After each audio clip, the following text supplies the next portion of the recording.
Накануне 9 мая на Украину отправился отряд добровольцев из Южной Осетии под названием «Юг», однако в их числе было немало выходцев из Северной Осетии. Изначально бойцов было 15 человек, но со временем их количество лишь росло. На сегодняшний день по всей Украине насчитывается около сотни добровольцев, в Донецке их несколько десятков. По словам одного из членов отряда «Юг», в плену находятся 2 бойцов, ранен 1. Выезд в этот регион тех молодых ребят, которые приняли самостоятельное решение и в качестве добровольцев сегодня по имеющейся информации находятся на территории юго-востока Украины. Это лично их решение. В любом случае, я как президент страны, который отвечает за судьбу своего народа, я буду призывать и нашу молодежь, и наш народ не делать какие-либо самостоятельные, не принимать какие-либо самостоятельные решения. В Подмосковье накануне была обезврежена профессиональная банда убийц. В числе жертв преступников более 25 человек, среди них и мэр Владикавказа Виталий Караев, застреленный в 2008 году, а также высокопоставленные чиновники и полицейские. По данным правоохранительных органов, группировка из 30 человек, которой руководил выходец из Грузии, действовала на территории Москвы и Северной Осетии. Во время обыска в доме, где скрывались подозреваемые, оперативники обнаружили внушительный арсенал оружия, а также комплекты военной и полицейской формы. Все задержанные находились в федеральном и международном розыске.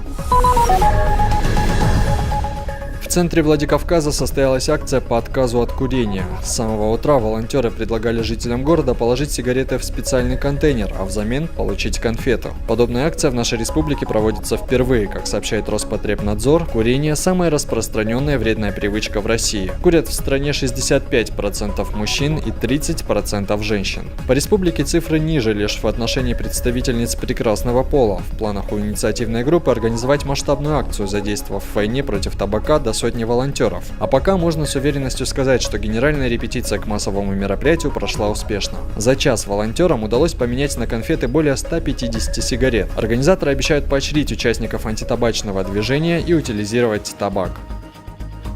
Идея проведения акции принадлежит Дзамбулату Макоеву. Он выступает за здоровый образ жизни, бывший спортсмен, сам не курит и другим не дает курить. Мы, его товарищи, охотно поддержали эту инициативу. Все, наверное, слышали о том, что с 1 июня существенно ужесточается антитабачный закон. Но люди все равно по факту продолжают курить в общественных местах.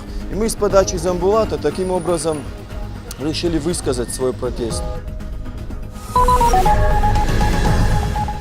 День славянской культуры отметили в Моздоке. Праздничный концерт в память о создателях алфавита и письменности Кирилле и Мефодии здесь проходит впервые. Хоровое искусство продемонстрировали 14 коллективов из Северной Осетии, Чеченской Республики, Ставропольского края. Яркие выступления нельзя было не запомнить, каждый номер особенный, а манера исполнения неповторима. Зрительный зал заполнен до отказа. Проведение такого масштабного праздника стало возможным благодаря организаторам мероприятия, Министерству по вопросам национальных отношений, Дому дружбы и Обществу Русь. Привлечь внимание молодежи к проблеме межэтнических отношений, объединиться и познакомиться с другой культурой – это всегда интересно. За вклад в процветание русской культуры и традиций славянских народов всем участникам торжества подарили грамоты и подарки.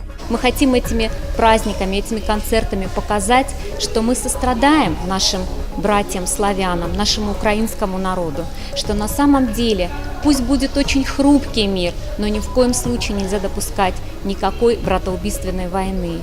И мы очень благодарны всем делегациям сопредельных с нашим районом регионов, которые сочли возможным сегодня приехать и вместе с нами показать вот эту вот солидарность, дружбу наших народов.